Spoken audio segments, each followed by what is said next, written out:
that the orzo has lightly browned, we don't want it to burn, and we're going to go ahead and start seasoning it with some Momma Soul seasoning that's available on our website.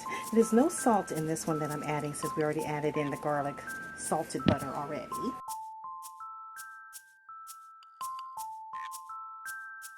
Okay, now that the orzo has lightly browned, I really like this base here. It's a vegetarian bouillon.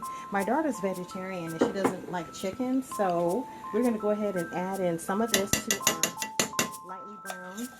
So after you have it on a rapid boil for about 2 minutes, you're going to keep on stirring because it really dries out quickly and you don't want it to stick to your pan. So now we're going to add in the vegetables. We're going to add in our vegetables. So we have asparagus and spinach here. And we're going to go ahead and stir that up and cover it up for about 10 minutes. The secret also to making great orzo is making sure that your fire is on simmer.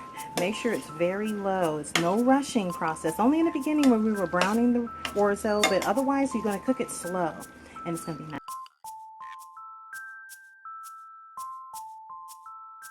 Alright, so we've been letting it cook, simmer for a little bit.